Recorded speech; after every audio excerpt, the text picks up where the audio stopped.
abandoné todo lo que me entré, pues. Nunca pensé estar ni mucho menos sentado aquí hablando del Señor. Yo le comencé a pedir a San José por mi vocación. En la vida tenemos llamados y muchos llamados de Dios Pero yo no sabía ni qué eran lazos, ni qué. De tener una esposa de Dios. Desde mi catequista, el Señor estaba empezando a conquistar mi corazón. Y fue algo maravilloso porque el Señor me permitió conocer a un... Lady se encontró con un Dios muy amoroso. Mi nombre es Erio Valles, soy misionero de la localidad de Cúcuta por gracia de Dios. ¿Cómo fue mi infancia? Mi infancia, lamentablemente yo no puedo decir que vengo de una familia orante, que vengo de una familia de rosario, de Eucaristía, no. Mi papá y mi mamá completamente responsables en los deberes de Estado. Mi papá súper trabajador, mi mamá una cosa impresionante en la casa, el almuerzo, el desayuno, todo algo tan lindo, pero nunca me formaron en la fe. Nosotros Eucaristía nunca, bautizados no más. La primera comunión fue algo donde los catequistas que me formaron, fue una formación donde prácticamente falté toda la catequesis y ya faltando para hacer la comunión fui 3 domingos seguidos y así me aprobaron. Nunca de rosario, yo no sabía ni qué era el Santísimo, no creía en la Eucaristía, pues de verdad totalmente alejado de la fe. Y así fui creciendo, vuelvo y repito, mi papá y mi mamá muy responsables en los deberes de Estado, pero en la fe nunca me formaron. Y claro, y como uno nunca lo forman en la fe, pues va quedando ese vacío que cuando uno más adelante intenta llenarlo con las cosas del mundo, pero pues como sabemos el mundo y sus seducciones y el pecado no da felicidad, simplemente dolor, heridas, tristezas. Y esa fue mi infancia, totalmente alejado de Dios, Ya cuando llegué pues como a mi etapa de 16 años, dejé de estudiar, me quedé en octavo bachillerato, le dije a mi papá y mi mamá, no quiero estudiar más, mamá, no quiero estudiar más, mi papá y mi mamá, eso le va a costar después. Yo le dije, no importa, yo quiero trabajar, pero no quiero estudiar más. Y eso fue súper duro para mi papá y mi mamá, ya estaba en una rebeldía tan grande. Y entonces cuando dejé de estudiar, pues obviamente el tiempo que ejercía estudiando ya me quedaba tiempo libre, ¿no? Y como dice la frase de este santo, una mente desocupada es el taller del demonio. Y entonces, pues en esa edad de 16 años llegó algo al barrio que yo creo que muchos misioneros conocen y que tienen testimonios también sobre el barrismo. Llegó el barrismo acá a la ciudad de Cúcuta, pues ya estaba, pero llegó al barrio donde yo vivía y me convidaron para el estadio.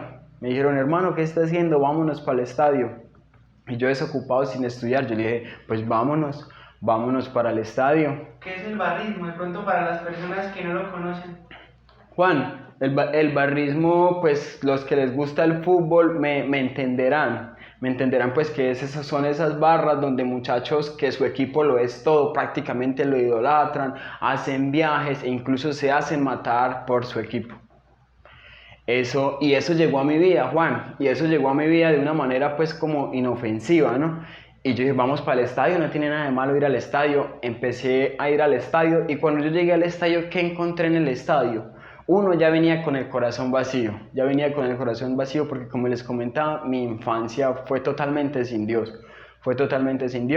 Y entonces cuando llegué al estadio fue un supermercado. ¿Cómo así un supermercado? Encontré drogadicción, encontré placeres, encontré alcoholismo y se me hizo fácil. Yo dije, uy, aquí es. Entonces luego empecé probando la marihuana como una cosa, pues no, normal, que tiene la primera vez. Y la verdad es que es una mentira, porque apenas uno hace la primera vez, uno le abre la puerta al demonio y otro inmediatamente ya con una sola vez lo agarra a uno. Inmediatamente seguí yo haciéndolo, me seguí introduciendo eso en el mundo del barrismo cada vez más, me introducía. Empecé con la marihuana, luego la cocaína, luego las pepas. Y la verdad pues uno cree que al estar en la drogadicción uno se destruye uno mismo, pero es mentira, se destruye uno mismo, destruye la familia y acaba con todo el que vaya pasando por el paso, porque mi papá y mi mamá sufrían mucho. una discusión, una rebeldía tremenda. Luego llega Juan, en el barrismo se mueven mucho los viajes, se mueven muchísimo los viajes. Luego llega esa parte de mi vida de viajar. Luego llega esa parte donde también en las barras hacen viajes guerreados, donde uno no tiene ni un peso, pero llega a la ciudad donde juega el equipo. Luego duré como 15 días por fuera de mi casa y haciéndome daño, destruyendo a mi familia, destruyéndome yo mismo. Me introducía cada vez más en eso, tristeza, soledad, pero buscaba refugio en eso. ¿Cómo eran las experiencias de esos viajes que usted nos cuenta que eran guerreados? ¿Qué se vivía en ese entonces? Juan, eso cuando yo interpreto esto, yo digo, qué locura porque, o sea, irse sin un peso a otra ciudad, aguantar frío, hambre, teniéndolo todo en la casa, uno se asombra, uno dice, qué engaño tan grande en el que uno estaba metido, porque teniéndolo yo todo en mi casa, comida, un techo donde dormir, una cama, todo eso, Juan, irme a pasar hambre por un equipo. O sea, cuando yo medito esto, yo digo que es un engaño grandísimo en el que lamentablemente hay muchos jóvenes, muchas amistades todavía metidos en eso.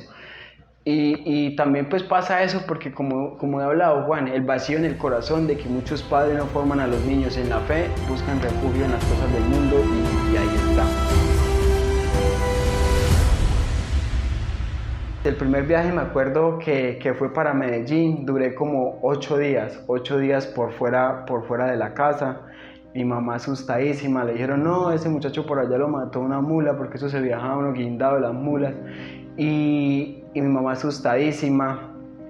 Cuando Juan, pues ya viene esta parte donde fue como mi encuentro con Dios, pero no sé cómo interpretarlo, como una manera mística que solo los hombres de fe o nosotros que tenemos fe podemos interpretarlo, como dice Romanos 8:28, todo pasa para el bien de los que aman a Dios.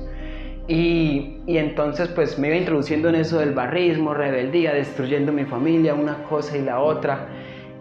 Y entonces en el 2014, el 22 de noviembre, íbamos a hacer un viaje para Bucaramanga. Para el barrista un clásico es lo mejor, para el barrista un clásico no se puede perder. Y si uno intenta no ir al clásico, los amigos lo apoyan a uno. El clásico, ¿cómo se lo va a perder? Mejor dicho, para el barrista un clásico lo es todo, no se podía perder. Jugaba Cúcuta Bucaramanga y recuerdo que pues estábamos todos ya reunidos en el parche para salir a la Plaza de Banderas y ahí nos esperaba el bus para viajar hacia la ciudad de Bucaramanga. Y en ese entonces pues había un pelado que le tenía bronca a los pelados de la barra. Estábamos todos nosotros ahí reunidos. El muchacho pasó echando tiros y me hirió a un compañero mío que se llama Darwin y me hirió a mí. A mí me dio 3 disparos, 2 en la pierna derecha y 1 en la espalda, el cual me afectó la médula espinal. En ese momento, cuando yo recibí los disparos, ahí ya fue cuando empezó como ese encuentro con Dios. Porque cuando yo lo interpreto, yo miro cómo la misericordia de Dios es tan grande. Él perfectamente, el tipo que me disparó, me hubiera podido disparar en la cabeza, pero no lo hizo. Entonces eso, cuando yo miro eso, Dios mío, es la misericordia de Dios por la que estoy acá parado. ¿Y cómo es que un disparo, 3 disparos en su caso, pueden ser para alguien un encuentro con Dios? Juan, pues más adelante, en el preciso momento, no lo interpretaba yo de esa manera. Fue más adelante cuando llegó ese momento de vivir el retiro espiritual, cuando Dios empezó a tocar mi vida. Fue cuando yo me di de cuenta cómo era que Dios, a través de todo esto que me pasó, me iba a encontrar con Él. Porque yo le soy muy sincero, yo estaba muy enamorado, muy entregado del mundo, y yo creo que si no me hubiera pasado esta experiencia, yo no me hubiera acercado a Dios. ¿Y qué sucedió cuando recibió esos 3 disparos en ese instante? ¿Qué pasó? Yo caí, yo quedé consciente de todo. y me acuerdo que los muchachos de la barra me dijeron, tranquilo Eric, que no lleva disparos en la cabeza. Entonces yo me empiezo a tocar y me doy de cuenta de los 2 disparos de la pierna, pero no el de la espalda. No me podía parar ya en ese momento. Entonces los muchachos de la barra me agarraron de los brazos, de las piernas y me llevaron a montarme en un taxi. El taxista no me quería echar. Recuerdo que ya ahí Dios empezó a obrar. Ya Dios ahí empezó a obrar, porque me acuerdo que el muchacho le dijo, hermano, si usted no nos lleva al pelado, aquí va a haber también un muerto. Y entonces el taxista, sí, por la buena, sí. Y me agarraron y me echaron a una unidad básica que estaba cerca del barrio. Y me prestaron los primeros auxilios. Y luego me llevaron a las urgencias del hospital de acá de Cúcuta.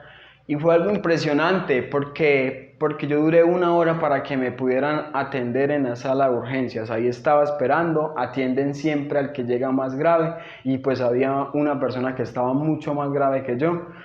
Y cuando yo me doy cuenta del disparo en la espalda, yo, ay, esto sí es grave, digo yo, esto sí es grave porque ya un disparo en la espalda, yo dije, mínimo me habrá jodido un órgano o algo, pero ni idea de lo que iba a quedar así en esta situación.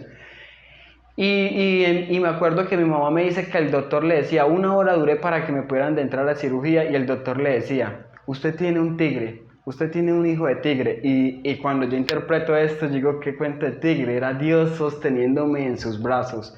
Era Dios sosteniéndome en sus brazos, Juan, porque es que uno tiene 2 pulmones para respirar y yo en ese momento trabajando con uno solo y ese pulmón lleno de sangre y no morirme, la misericordia de Dios es muy grande. ¿Uno de los disparos había alcanzado el pulmón? Claro, Juan, el disparo subió así, hizo una subida acá y me afectó el pulmón acá, subió el disparo así y acá me rompió el pulmón derecho. Fue una cosa impresionante ese disparo. Y entonces cuando me pasaron a la sala, me salí bien de la cirugía, gracias a Dios. Y ahí empezó otra vez otro signo de Dios. Porque esa cirugía, pues la bala afectó la médula espinal, pero gracias a Dios no afectó ningún órgano, ni nada, ni hígado, ni tripas, ni nada. Pero sí la médula espinal, porque donde hubiera afectado un órgano, pues creo que sería más grave el asunto. Entonces salí bien de la cirugía, y yo me acuerdo que venían muchos los doctores a hacerme pruebas de sensibilidad en las piernas con una pullita. Me movían y yo ni idea. El martes también llegaba el otro doctor, me hacían pruebas de sensibilidad en las piernas, pero ellos no me decían nada y yo nada, no respondía. Miércoles también pruebas de sensibilidad, nada. Cuando llegó un especialista me mandaron un TAC de columna. En el TAC de columna, eso fue el jueves. El viernes en la noche entregaron el examen del TAC de columna y el sábado lo mira el doctor. El sábado lo mira el doctor, Juan, y cuando me dice el doctor, usted no va a volver nunca a caminar. Y pónganle cuidado con estas palabras que me dice el doctor. Cuando yo interpreto este momento, cuando yo me pongo a meditar todo lo que Dios ha venido haciendo en mi vida, el doctor me dijo así, si usted vuelve a caminar, es un milagro. Tiene que volverse quisque pastor o algo, pero usted no va a volver a caminar, me dijo el doctor.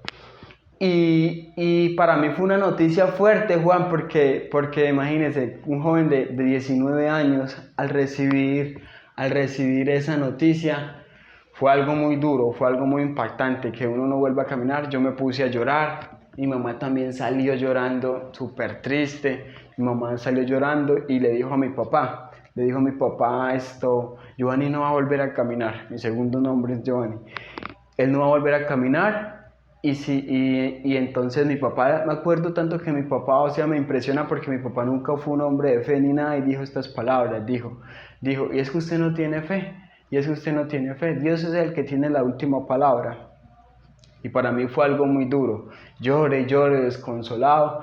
Y me calmé. Y yo dije, no, eso es puras mentiras del doctor que yo voy a quedar en silla de ruedas. Cuando me ayudó un primo y mi papá va a descolgarme para sentarme en la silla de ruedas, las piernas se me doblaban. Y yo dije, ay, la cosa es en serio, yo quedé en silla de ruedas. y cuando me dieron la salida del hospital, y yo pensaba mucho, yo decía, ¿ahora qué va a ser mi vida en un joven en silla de ruedas? ¿Qué va a ser de mí?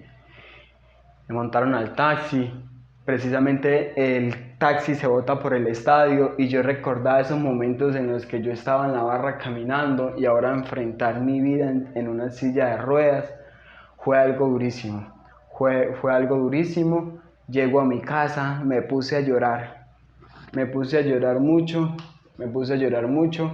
y empezó también una etapa muy dura en mi vida.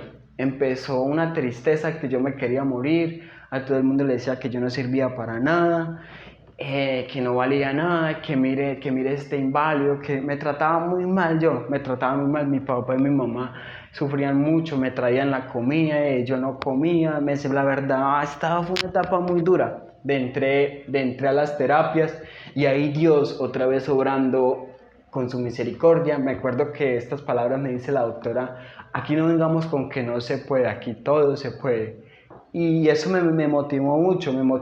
Yo empecé a darle duro a las terapias, empecé a asistir a las terapias, pero uno sin fe es como inconstante, ¿no? Yo llegaba de las terapias bien animado porque la doctora me animaba, pero cuando llegaba a mi casa, como no veía los resultados al instante, entonces otra vez me deprimía. No, papá, esto no se puede. Y mi papá apoyándome, mi mamá apoyándome en eso.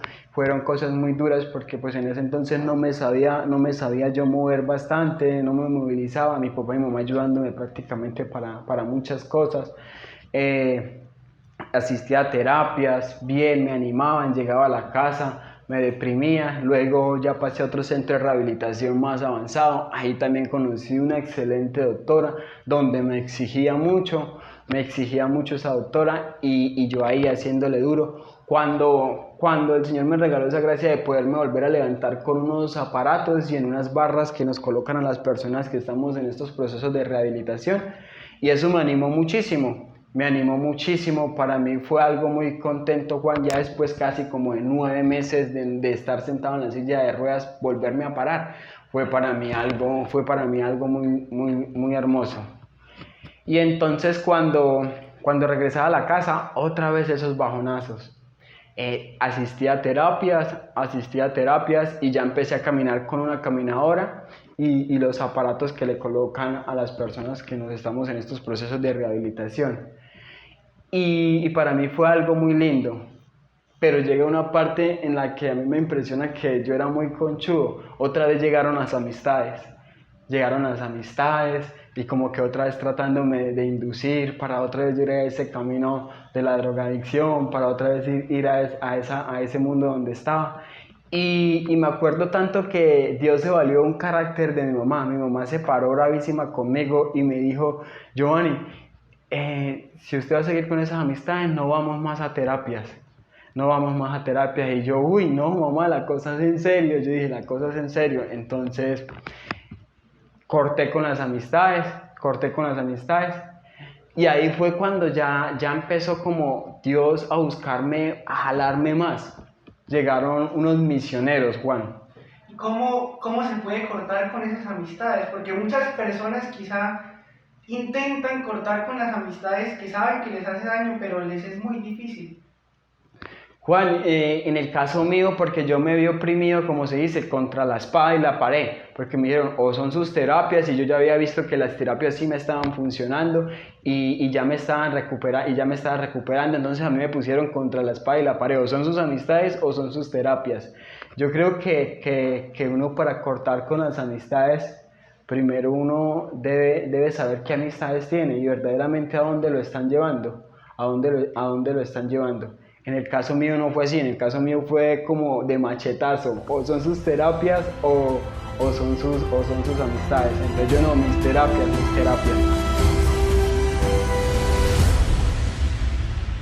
Y seguí, Juan, en esas terapias. Entonces llegaron unos misioneros de esta hermosa comunidad que los quiero mucho. La verdad, esto es algo muy hermoso porque pues ellos fueron los que me acercaron a Dios. Como ya he contado, mi vida en ese proceso de cuando yo quedé en esa silla de ruedas fue algo muy triste, depresión, tristeza, bajonazos, no comía, me quería morir, una cosa impresionante. Entonces recuerdo que en ese entonces había un pelado del barrio que estaba metido en el barrismo también, que había vivido retiro espiritual.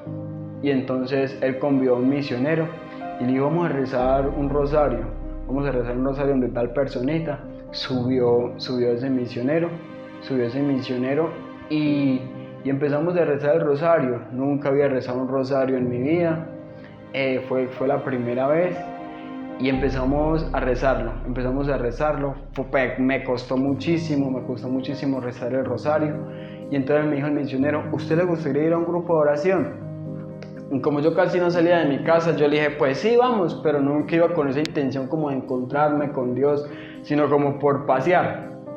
Me dijo el misionero, pues vamos. Me recogieron, fui al grupo de oración y yo me acuerdo que cuando llegué yo a ese grupo de oración, lo primero que me impactó a mí fue la música. Yo iba llegando y cuando escuché yo esas canciones tan hermosas, yo dije, aquí pasa algo diferente y viví ese grupo de oración. Me siguieron llevando a grupos de oración y algo muy hermoso que me pasó en ese proceso fue que yo no me mandaron al retiro una vez, sino que me fueron preparando con grupitos de oración, con rosarios. Y entonces cuando me dice Juan, un misionero que quiero mucho, que hoy en día es seminarista, que fue algo también impresionante. Él estaba en las barras del Nacional, yo estaba en las del Cúcuta y habíamos tenido problemas fuertes de golpes y de todo en las barras y nos encontramos en las cosas de Dios. Y él ha sido un amigo muy especial para mí. Cuando él vivió ese retiro, él me pidió perdón, me dijo, hermano, ¿a usted no le gustaría vivir retiro espiritual? Vamos, yo lo acompaño, no importa si yo me lo tenga que cargar. Fue muy impresionante para mí, fue una ayuda muy grande. Y entonces empecé, yo le dije, pues claro, un retiro espiritual, pero me preocupaba mucho. Yo, ¿y quién me va a ayudar a esto? Y el misionero que le hablé, me dijo, tranquilo hermano, tranquilo que yo le ayudo. Y Juan, y cuando empecé a vivir ese retiro espiritual, fue algo hermosísimo porque verdaderamente encontré lo que necesitaba. Era esa paz, ese amor que tanto estaba necesitando, esa sanación, porque yo lloré muchísimo en ese retiro, y fue algo muy, muy, muy, muy lindo. Yo me encontré en el retiro con el amor, y ya cuando salí de ese retiro, yo salí con un deseo de pedirle perdón a mi familia, porque les había hecho mucho daño, les pedí perdón y yo dije, yo tengo que empezar una vida nueva. Y me acuerdo que salí tan lleno de Dios, tan lleno del amor, que de una yo dije, voy a acabar con toda la música que tengo en el celular, porque yo tenía cumbias, porque yo tenía reggaetón, porque yo tenía una cantidad de música que no me servía, y la eliminé toda, Juan, yo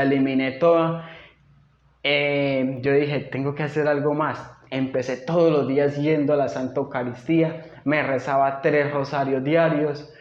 Salí muy enamorado, Juan, porque yo en el retiro encontré el amor, encontré lo que necesitaba, encontré prácticamente esto fue lo que pasó en el retiro. O sea, yo supuestamente no valía para nada porque estaba en esa silla de ruedas, pero Dios me levantó, Dios me mostró ese amor tan grande que tiene por mí.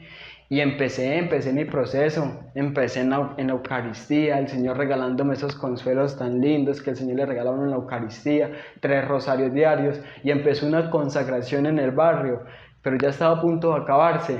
Entonces yo les pregunté a los misioneros que si podía entrar, me dijeron no puede entrar, pero yo dije no, yo tengo que seguir esa consagración, y me metí con ellos. Cuando yo vi que se consagraron, yo dije, qué hermosura la consagración, me consagré y empecé a dejarme amar por Dios, empecé a dejar que Dios transformara mi vida. Dios empezó a sanar mi corazón, me empecé a meter en ese amor por la oración, me empecé a entregar cada día más, y claro, llegan luchas, porque el demonio siempre quiere hacer y deshacer, y la verdad pues llegaban tentaciones como, usted no sirve para nada, mire, usted así, mire, Dios no lo ha sanado. Pero yo corría a la oración, pero yo corría a la Eucaristía, y eso fue un consuelo muy grande para mí. Es mi ayuda, esa es mi perseverancia. Y entonces seguía Juan, luchando, entregándome cada día más al Señor, y el Señor me fue mostrando cuál era la misión que tenía. Y hoy, cuando me doy de cuenta, un muchacho de sin fe, de nunca estar en esta comunidad, ser misionero de rosario, de entrega, de Eucaristía, era Dios quien me estaba llamando para esta hermosa comunidad. ¿Cómo es que se puede interpretar algo que cualquiera vería como una maldición, el no poder caminar por sí solo, el necesitar que las personas le ayuden? ¿Cómo es que eso usted lo ve como una bendición? ¿Cómo es posible ver algo así como una bendición? Juan, yo creo que hay que verlo con los ojos de la fe, ¿no? Si uno le pregunta a una persona del mundo, de hecho yo he hablado con personas pues que a veces uno les hace acompañamiento, que necesitan un consejo, y le dicen a uno así, de esta manera: si yo estuviera así, yo me mato. Y cuando uno se da cuenta que es la fuerza de Dios lo que lo sostiene, que es el amor de Dios el que lo sostiene, que es la Eucaristía la que lo sostiene. Entonces yo digo que si yo no estuviera así, estuviera pecando, no le estuviera sirviendo al Señor. Entonces Dios me tiene de esta manera, para ayudar a las almas, para poder llegar a las almas. Y yo me siento muy feliz, Juan, porque la verdad esto es una escuela. Esto es una escuela donde me enseña a valorar lo que antes tenía y que no lo valoraba, como el poderme bañar de pie, como el poder amar a mi familia, como el poder valorar muchísimas cosas. Y entonces, cuando yo estoy en esta situación, lo que me llega, yo lo vivo como más agradecido, como con algo tan hermoso, Juan. Me ha enseñado muchísimo, o sea, esta es mi escuela. Dios a través de esto me ha venido enseñando. Y sí, llegan luchas, Juan. ¿Para qué? Llegan luchas, llegan personas en las que le quieren hacer uno, pero uy, este Dios no lo ha levantado. Pero inmediatamente yo recorro a la oración. Yo recurro a la oración. Es duro, pero Dios le da a uno la gracia. Dios le da la gracia a uno de poder interpretar esto como el Señor quiere. ¿Y cómo ha sido su vida apostólica? ¿Ha sido su condición quizá un impedimento para servir a Dios o para entregarse por las almas? Juan, mi vida de apostolado, pues yo nunca he podido ir a servir a un retiro. Nunca he podido ir a servir a un retiro, pero sí he estado muchos en apostolados, hogares marianos, íbamos a empezar una consagración. Me encanta. A mí va un misionero al cual quiero mucho, me dice: allí hay una persona que necesita un rosario, vamos, hablamos, y así me mantengo en esa vida de apostolado, Juan. Pero pues todavía no he tenido la gracia de poder ir a un retiro. Pues siempre que he querido ir a un retiro me enfermo, me pasa alguna otra cosa, pero bueno, Dios sabrá en qué momento podré ir a servir en un retiro.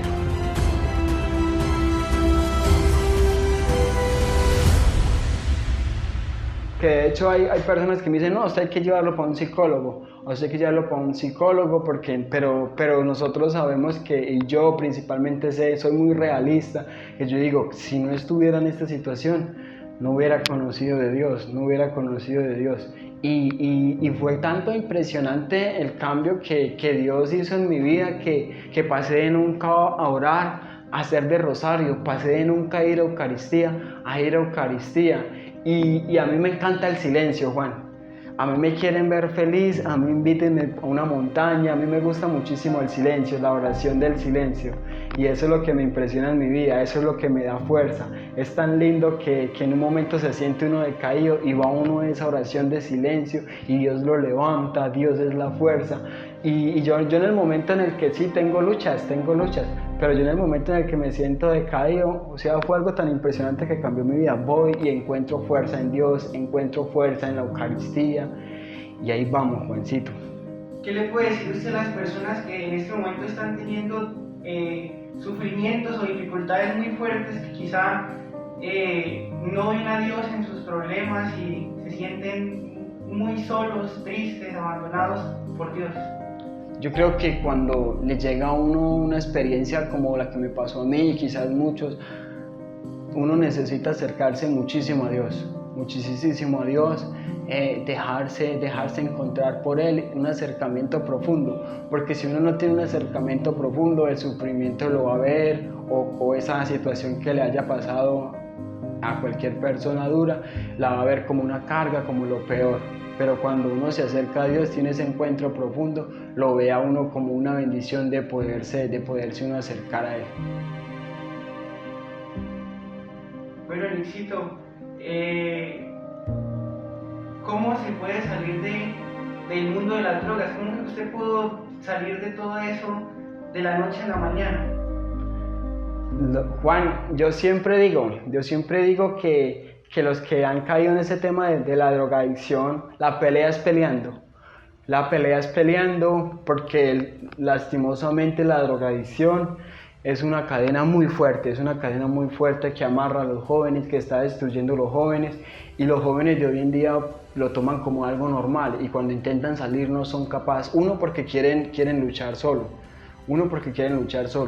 y Juan, y entonces yo creo que para uno salir tiene que uno encontrarse profundamente con Dios y peleando, cortando música, cortando amistades, entregándose al Señor con lágrimas, porque la pelea es dura. El tema de la drogadicción es durísimo, pero con Dios siempre salimos victoriosos. Jesús nos da la gracia siempre para vencer todo lo que se nos venga, Juan.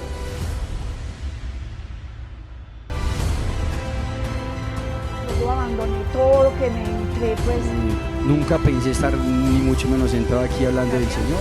yo le comencé a pedir a San José por mi vocación. En la vida Así tenemos llamados y muchos llamados de Dios pero yo no para... sabía ni qué era el lazo, explique. de tener una esposa de Desde Dios. mi catequista, el Señor estaba empezando a conquistar mi Y corazón. fue algo maravilloso porque el Señor me permitió conocer a un...